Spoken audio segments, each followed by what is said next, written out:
কিভাবে টাকা বাড়ানো যায় এই চিন্তা প্রায় আমাদের সকলেরই আছে,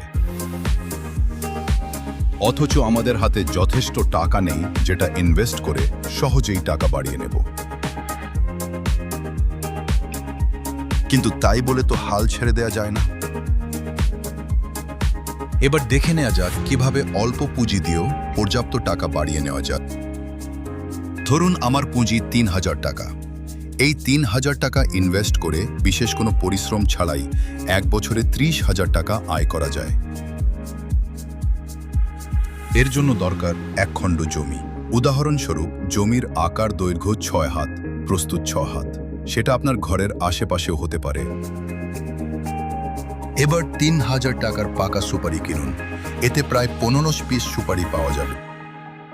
এই সুপারি দিয়ে চারা তৈরি করুন। চারা তৈরি খুবই সহজ। কিছু ঘাটতি গিয়েও প্রায় ১,৪০০ পিস চারা উৎপাদন করা যাবে। ১ বছর বয়সের প্রতিটি চারা ২০ থেকে ২৫ টাকা বিক্রি করা যাবে। শহরাঞ্চলে আরও বেশি দাম পাওয়া যায়। এমনকি পাইকার ধরে সব চারা একসঙ্গে বিক্রি করে দিতে পারবেন, যেটা আমি নিজেও করে থাকি। আমি নিজে এবছর ১৮০০ চারা বিক্রি করেছি,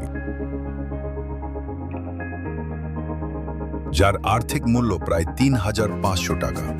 আর শহরাঞ্চলের দিকে দাম আরও বেশি। সুতরাং চেষ্টা করে দেখতেই পারেন। ধন্যবাদ। ভালো লাগলে একটা লাইক করে পাশে থাকবেন।